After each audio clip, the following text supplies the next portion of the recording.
ముఖ్యమంత్రి గారు అసలు ముఖ్యమంత్రి గారు ఎక్కడికి పోయారు, ఎందుకు ఆయన సమాచారాన్ని అందించట్లేదని చెప్పి ఈరోజు రాష్ట్ర ప్రజలు అడుగుతున్నటువంటి దాన్ని ఈరోజు మేము కూడా అడుగుతా ఉన్నాం. సోషల్ మీడియా వేదికగా ఈరోజు ముఖ్యమంత్రి చంద్రబాబు నాయుడు గారు కనుపడట లేదు, ఆచూకీ ఎక్కడ?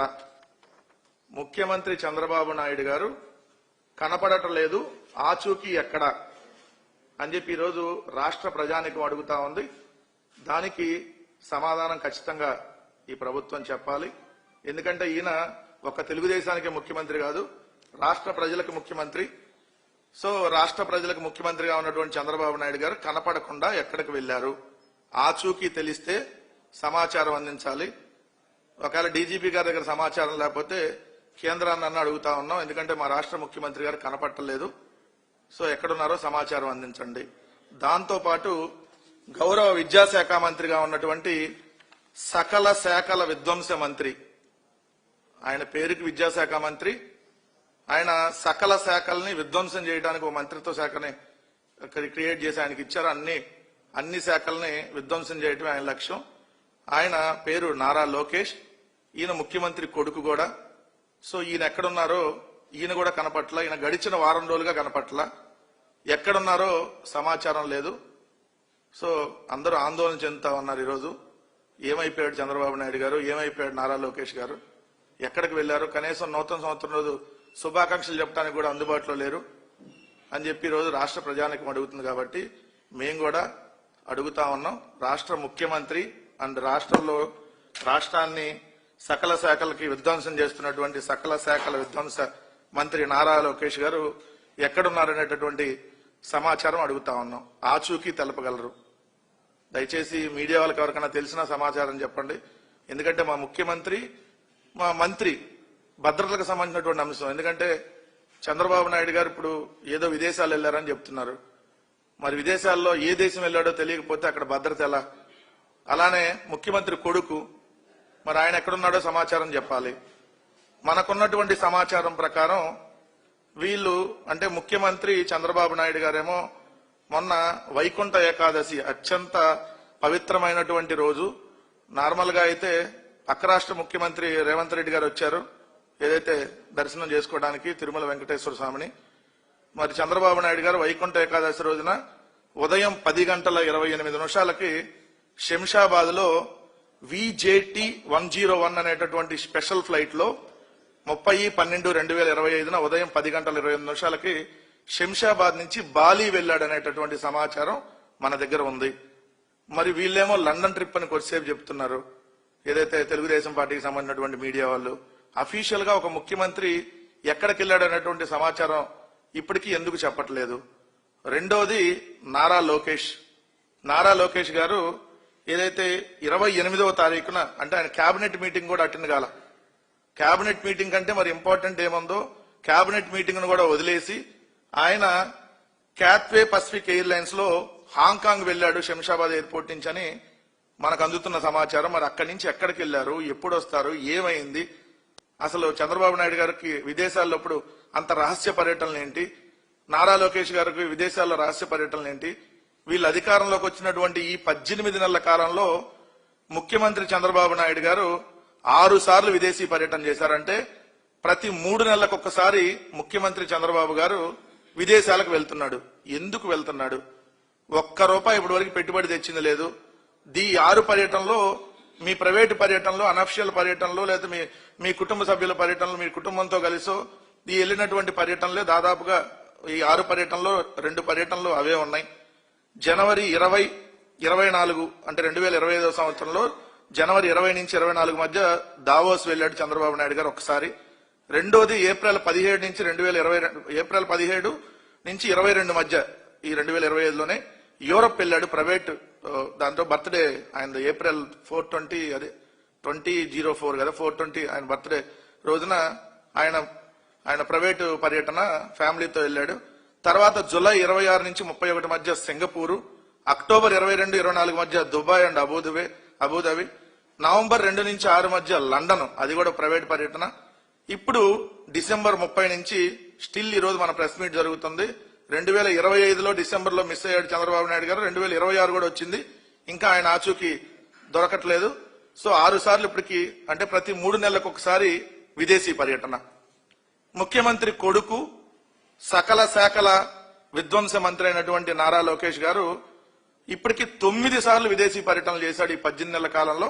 అంటే 2 నెలలకు ఒకసారి విదేశీ పర్యటన లోకేష్, 3 నెలలకు ఒకసారి చంద్రబాబు నాయుడు గారు విదేశీ పర్యటన. లోకేష్ చూస్తే 2024 అధికారంలోకి రాగానే జూలై 30 నుంచి ఆగస్టు 5 మధ్య యూరప్ పర్యటన, పర్సనల్ ఫ్యామిలీ వెకేషన్ అని చెప్పారు. 2024 అక్టోబర్ 25 నుంచి నవంబర్ 1 వీక్ వరకు యునైటెడ్ స్టేట్స్. దాని తర్వాత 2025 జనవరి 20 నుంచి 24 మధ్య దావోస్, స్విట్జర్లాండ్. 2025 ఫిబ్రవరి 23 దుబాయ్. ఏది క్రికెట్ మ్యాచ్, దానికి సంబంధించి మీరు చూసుంటారు కదా ఫోటోలు. ఇప్పుడు ఆ క్రికెట్ మ్యాచ్ అయితే ఆయన గెలిపించారని చెప్పలేదులే కానీ ఇంకో క్రికెట్ మ్యాచ్ అయితే ఆయన గెలిపించారని చెప్పారు, మహిళల ప్రపంచ కప్ది. 2025 జూలై 26 నుంచి 31 మధ్య సింగపూర్. 2025 సెప్టెంబర్ 16న లండన్. 2025 అక్టోబర్ 19 నుంచి 25 మధ్య ఆస్ట్రేలియాలో సిడ్నీ, మెల్బోర్న్ ఇవన్నీ తిరిగి వచ్చాడు. 2025 డిసెంబర్ 6 నుంచి 10 దాకా ఏదైతే United states, Dallas, San Francisco, అలానే కెనడా. 2025 ఇప్పుడు మొన్న 2025 డిసెంబర్ 28 నుంచి ఇప్పుడు 2026 జనవరి స్టిల్ డేట్ వరకు ఆయన ఎక్కడున్నాడో సమాచారం లేదు. ఇది 9వ పర్యటన.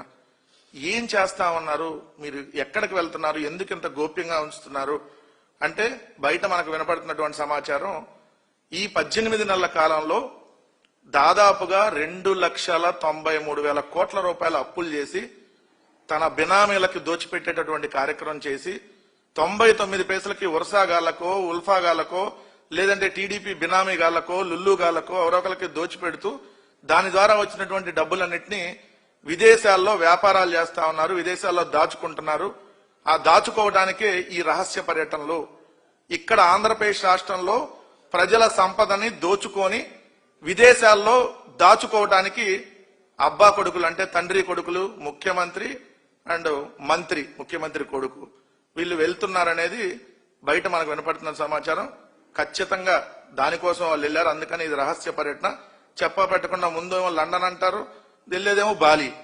తండ్రి బాలి, కొడుకు హాంకాంగ్, మళ్ళీ మధ్యలో తండ్రి కొడుకులు ఎక్కడ కలిసి ఏం సంతకాలు పెట్టడానికి, ఏ వ్యాపారాలకు సంబంధించి వెళ్లారనేది ఖచ్చితంగా సమాచారం ప్రజలకి తెలియజేయాల్సిన అవసరం ఖచ్చితంగా ఉంది.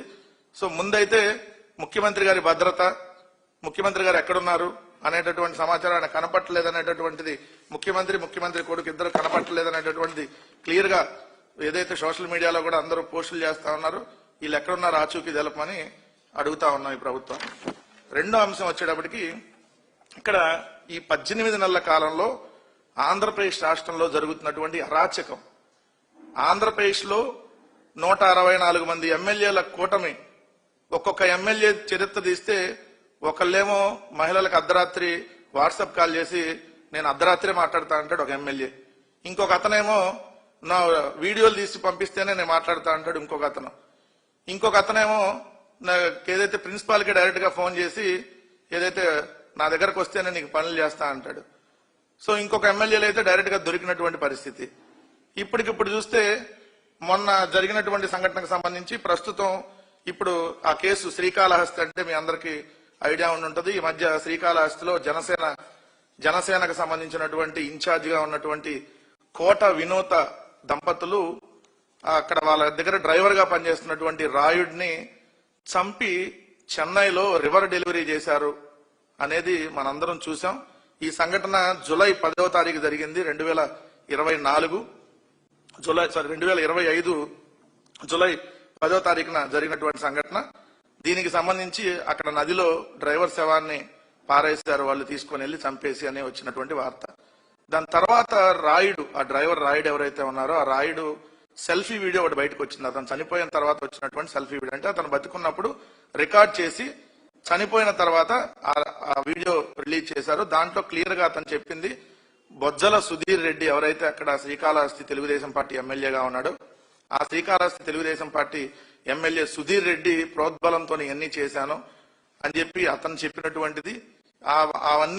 అవన్నీ కూడా వాళ్ళు రికార్డు పోలీసులకు సమర్పించారు ఈ కోట వినోద దంపతులు అని మనకున్నటువంటి సమాచారం. దాన్ని బట్టి ఇప్పుడు శ్రీకాళహస్తి తెలుగుదేశం పార్టీ ఎమ్మెల్యేగా ఉన్న బొజ్జల సుధీర్ రెడ్డికి ఏదైతే తమిళనాడు పోలీసులు సమన్లు జారీ చేశారు. అతను ఒక్కడికే కాదు, అతను అనుచరుడిగా ఉన్నటువంటి ఎవరైతే ఇంకొక ఇద్దరు సుజిత్ రెడ్డి అని బొజ్జల సుజిత్ రెడ్డి అనుచరుడు అతనికి, అలానే జనసేన కార్యకర్త పేట చంద్రశేఖర్. సో వీళ్ళందరికీ వాళ్ళు సమన్లు జారీ చేసి సెల్ ఫోన్ డేటా ఇవన్నీ కూడా తీసుకున్నారు. దీంట్లో బొజ్జల సుజిత్ రెడ్డి అనేది క్లియర్ గా పోలీసులకి ఉన్నటువంటి సమాచారం. సో బొజ్జల సుధీర్ రెడ్డి అదేవిధంగా జనసేన సంబంధించినటువంటి ఇన్ఛార్జ్ వాళ్ళు ఒకరికొకరి రాజకీయ ఆధిపత్యంలో ఒక అమాయకుడైనటువంటి జనసేన క్రియాశీల కార్యకర్తగా ఉన్నటువంటి డ్రైవర్ రాయుడు, అతను పచ్చబొట్టు కూడా ఇచ్చుకున్నాడు, అంత వీరాభిమాని అతను పవన్ కళ్యాణ్కి. సో ఆ జనసేన పార్టీలో క్రియాశీలకంగా పనిచేస్తా ఉన్నాడు. సో అతను ఈరోజు బలైపోయాడు వీళ్ళ వల్ల. అంటే వీళ్ళ రాజకీయ ఆధిపత్యంలో ఒక సామాన్యుడిని, ఒక డ్రైవరు ఈరోజు చనిపోవటానికి కారణం ఇక్కడ Janasena in charge and Telugu Desam party MLA. ఇప్పుడు దీనికి ఎవరు సమాధానం? ఆ కుటుంబానికి ఈరోజు ఎవరు అండగా ఉంటారు? సో కనీసం ఇప్పుడు కూడా పవన్ కళ్యాణ్ దీని మీద ఇప్పటి వరకు కూడా రియాక్ట్ కాల, ఎందుకంటే అతను జనసేన కార్యకర్త చనిపోయింది. అంటే వీళ్ళు ఎలా ఉన్నారనంటే వీళ్ళు వైఎస్ఆర్ కాంగ్రెస్ పార్టీ వాళ్ళని చంపేస్తారు, లేదంటే తప్పుడు కేసులు పెడతారు, ఒకవేళ కుదరపోతే చంపేస్తారు, ఏదో కేసులు కూడా వాళ్ళు లొంగపోతే. ఆఖరికి ఎలా అయిందంటే జనసేన వాళ్ళని తెలుగుదేశం వాళ్ళు కొట్టుకునేదాకా వెళ్ళారు, చంపుకునేదాకా వెళ్ళారు. ఆఖరికి తెలుగుదేశం వాళ్ళు కూడా చంపుకునేదాకా వెళ్ళారు. మొన్న వీరయ్య చౌదరి అనేటటువంటి తెలుగుదేశం పాడి మోసాడు కదా చంద్రబాబు నాయుడు గారు వీళ్ళందరూ వెళ్ళి. సో అట్లానే ఏదైతే వీరయ్య చౌదరిని కూడా చంపింది తెలుగుదేశం వాళ్ళే అని చెప్పి ప్రభుత్వం తేల్చింది. సో ఇప్పుడు ఈ బొజ్జల సుధీర్ రెడ్డి అనుచరుడు ఎవరైతే ఉన్నారో సుజిత్, ఇక్కడ మీరు ఫోటోలో చూడొచ్చు. ఈ సుజిత్ ఇప్పుడు తమిళనాడు పోలీసులు ఎవరైతే ఉన్నారో ఈ తమిళనాడు పోలీసులు విచారణ నోటీసులు ఇచ్చారు. ఈ నోటీసులు ఇచ్చినటువంటి వ్యక్తి ఈ బాక్స్ లో ఈ పక్కన సుధీర్ రెడ్డి ఎమ్మెల్యేతో పాటు ఉన్నాడు. ఇతను సుధీర్ రెడ్డి అనుచరుడు సుజిత్, ఇతను కూడా ఆ హత్యలో పాత్ర ఉందని తేల్చారు. అలానే ఇక్కడ చూస్తే మీకు ఇంకొక అతను జనసేన కార్యకర్త చంద్ర ఎవరైతే ఉన్నారో మీకు అక్కడ కనపడుతుంది చూడండి బాక్స్ లో, ఇతనున్నాడు. రెండోది దీని తెర వెనకాల ఇప్పుడు ప్రస్తుతం శ్రీకాళహస్తి టెంపుల్ కి చైర్మన్ గా కొట్టే సాయి అని మీకు ఐడియా ఉంటారు. అప్పుడు సిఐ అంజు యాదవ్ ఏదైతే కొట్టారని చెప్పి పవన్ కళ్యాణ్ అక్కడికి వెళ్లి పెద్ద రచ్చ చేశాడు కదా. సో ఆ కొట్టే సాయి అనే అతను కూడా దీని వెనకాల ఉన్నాడు, ఈ హత్య వెనకాల తెర వెనకాల అని చెప్పి వస్తున్నటువంటి సమాచారం. సో ఖచ్చితంగా ఇప్పుడు ఎమ్మెల్యేలు వీళ్ళు ఉన్నటువంటి ఎమ్మెల్యేలు ఏ విధంగా తయారయ్యారంటానికి ఈ సంఘటన కూడా ఒక ఉదాహరణ. అమాయకులైనటువంటి వ్యక్తులు వీళ్ళ వల్ల బలైపోతా ఉన్నారు. వీళ్ళ రాజకీయ ఆధిపత్యంలో ఒక మహిళను ప్రైవేట్ వీడియోలు కూడా ఎమ్మెల్యే తీయించాడనేటటువంటి ఇది కూడా వస్తుంది. అంటే ఎంత దారుణానికి ఒడగడుతున్నారు రాజకీయం కోసం ఈ కూటమిలో ఉన్నటువంటి ఎమ్మెల్యేలు అంటానికి దీన్ని ఖచ్చితంగా మనం ఒక ఎగ్జాంపుల్ గా చూడొచ్చు. ఎంత అరాచకమైనటువంటి పరిపాలన ఈ 18 నెలలుగా ఇక్కడ జరుగుతుందంటానికి ఈ శ్రీకాళహస్తి ఇన్సిడెంట్ తో పాటు ఈ రాష్ట్రంలో జరుగుతున్నటువంటి అనేక సంఘటనలు కూడా ఖచ్చితంగా మనం ఉదాహరణగా చూడొచ్చని మాత్రం చెప్పదలుచుకున్నాం.